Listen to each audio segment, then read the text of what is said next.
Passionné de jeux, de sport et d'actualité, Jean-François Barry. Le gars le plus curieux à la radio.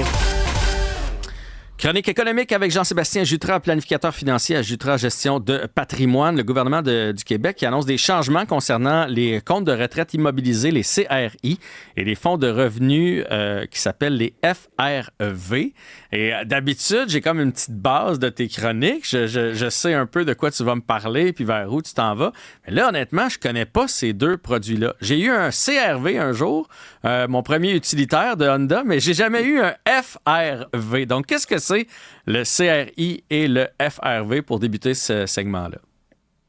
C'est bien de le mentionner, Jean-François, parce que ça touche quand même pas tout le monde, mais quand même plus de monde peut-être qui vont se retrouver là-dedans. C'est sûr que comme travailleur autonome, on va pas vraiment voir ça des CRI ou on va plutôt dire des CRI, là, quand les gens qui ont ça dans les institutions financières vont plutôt vous dire votre CRI. Si j'explique un peu avant d'expliquer les modifications. Supposons, Jean-François, je travaille pour n'importe quelle entreprise qui a un fonds de pension. Là. Mais là, ce qui est arrivé dans les dernières années, c'est qu'il y a des gens qui ont quitté beaucoup d'employeurs, vers un autre employeur.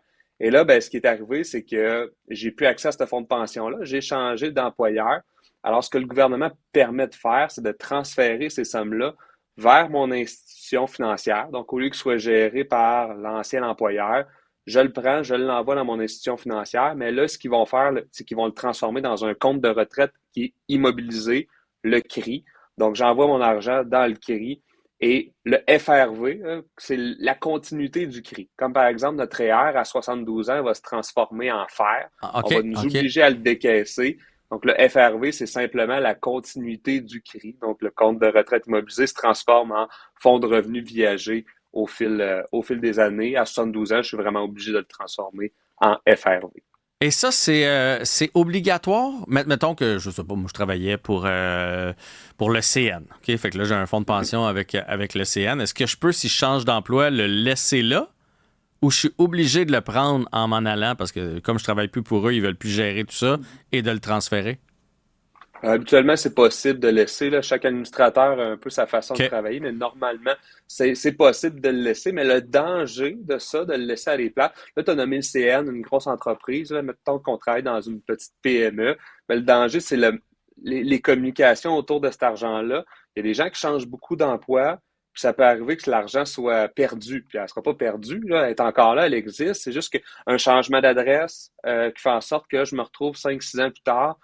J'avais pas un fonds de pension déjà à cette place-là. Bah, sûrement que vu que j'ai changé de place. Parce que des fois, il y a ça, Jean-François, on change d'emploi, mais on n'avait pas accès aux sommes de notre employeur avant, par exemple, 2 ans d'emploi. Ça pourrait arriver. Puis là, les gens disent, bah, probablement que je l'ai perdu. Mais, des fois, il aurait pu avoir un 5, 6, 7, 10 000 voire plus que ça dans ces comptes-là. Donc, ce qu'on recommande, là, quand c'est des fonds à cotisation déterminée, que c'est de l'argent, de l'envoyer directement avec votre institution financière. Vous allez pouvoir vous-même le gérer, choisir vos fonds d'investissement selon votre profil d'investissement, parce que souvent, à ces endroits-là, c'est très simple. On a simplifié le processus, donc il y a un fonds par profil d'investisseur, donc parfois, c'est plus limité. OK. Puis, pourquoi? Parce que dans le fond, c'est un peu ton fonds de pension, donc ça ressemble un peu à un REER. Pourquoi on le prend pas? Puis pourquoi on le met dans un CRI quand on arrive à notre banque au lieu de dans un REER? Parce que les conditions légales sont différentes entre un CRI et un REER. Supposons, on prend ça demain, tu as ton REER, puis tu décides de retirer la totalité de ton REER. Tu as absolument les droits de faire ça. Fiscalement, c'est peut-être une très mauvaise décision de le faire, mais tu aurais le droit de retirer tous les montants que tu veux. C'est ton argent, tu peux faire ce que tu veux avec ça. Tandis qu'au niveau du CRI, du compte de retraite immobilisé, il y a des plafonds de retrait maximum à chaque année. Donc, à chaque année, selon l'âge que j'ai, à chaque année, ça va augmenter. J'ai un plafond de retrait. Donc, je ne pourrais pas retirer plus qu'un certain montant. Donc, c'est pour ça que ça n'a pas été uniformisé, qu'on ne lance pas ça dans un REER. C'est parce qu'il y a des règles reliées à ça. C'est pour éviter d'avoir des retraits au-delà des maximums. Okay. Puis, une fois rendu à la retraite, tantôt, tu comparais le REER qui devient le FER, donc le CRI qui devient le FRV. Est-ce que c'est semblable? Est-ce que ça fait partie maintenant des mêmes conditions lorsqu'on arrive à la retraite? Lorsqu'on arrive à la retraite, des montants minimums, supposons que j'arrive à 72 ans. 72 ans, c'est le moment où on m'oblige de transformer mon REER en fer. Donc, le même principe pour le CRI vers le FRV. Les montants minimums sont similaires, sauf que du côté de mon FER, mon REER qui a été transformé, encore une fois, il n'y a pas de maximum, mais du côté de mon FRV, mon fonds de pension qui a finalement été transformé, il y a des maximums. Puis le pourquoi de la chose, là, c'est tout simplement que si on a un fonds de pension, normalement, on a un revenu viager qui vient du fonds de pension, tandis que là, ce que le gouvernement a voulu faire, c'est de répliquer un peu la même chose. Donc, en mettant des capacités, des caps maximum, on vient de dire on va amener une pérennité financière plus longtemps avec ces montants d'argent-là. Donc, c'est pourquoi qu'on met des maximums là-dessus. Dans le fond, le gouvernement veut s'assurer, je dis n'importe quoi, on a 300 000 dans ce fameux CRI, qu'on sorte le 300 000 puis qu'on arrive à 75 ans avec plus d'argent parce qu'on l'a dépensé. Donc, on veut que ce soit un peu la continuité du fonds de pension puis qu'on le sorte par espèce de petites tranches pour s'assurer qu'on en ait jusqu'à notre mort. C'est un peu ça, là. Exact. Exactement. On veut s'assurer qu'il y en ait jusqu'à l'espérance de vie.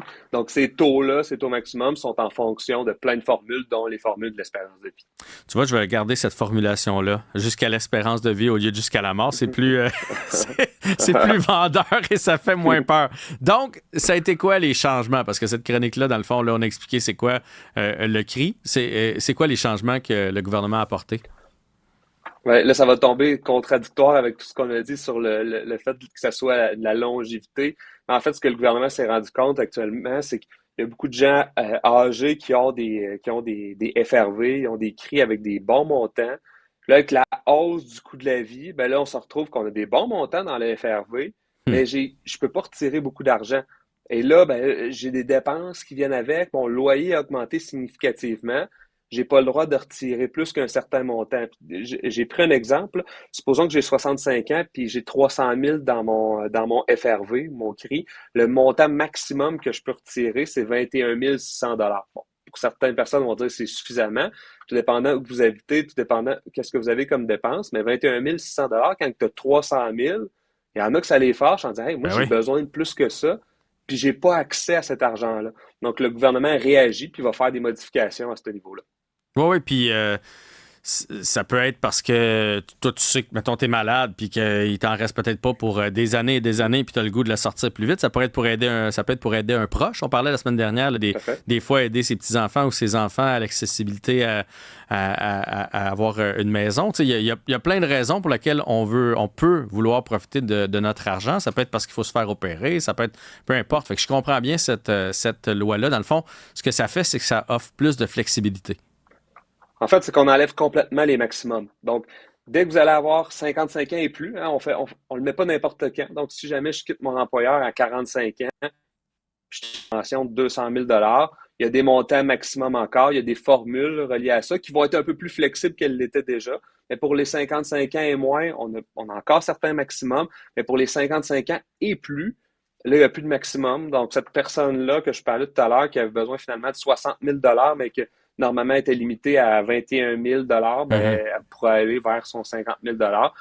Je recommande quand même d'en discuter avec le conseiller. Hein, puis je pense que ça va être ça le danger de cette règle-là. C'est que les gens se disent « Ah, je peux sortir l'argent comme je veux. » Et mais il y a l'impôt sur le revenu quand même, hein, parce qu'au final, c'est quand même c'est identique au réel. Si je retire 1 000 $, on va augmenter mon revenu de 1 000 $.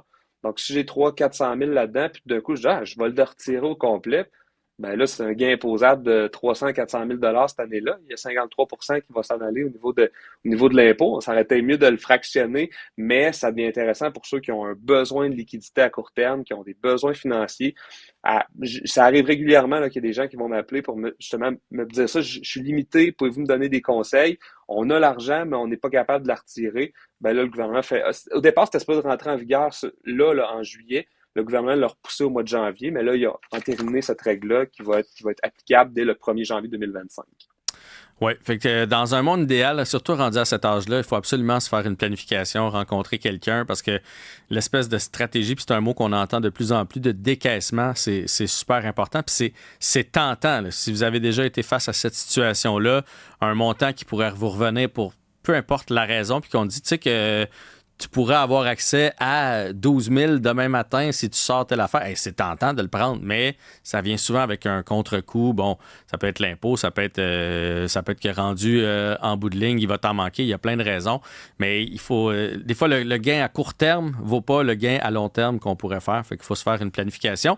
Et on invite les gens à aller vous rencontrer, à commencer par toi, Jean-Sébastien Jutras, planificateur financier. Sinon, la gang de chez Gestion Jutras de patrimoine, c'est une très, très bonne idée. Merci pour cette clarification, encore une fois, aujourd'hui. Merci, Jean-François. Salut.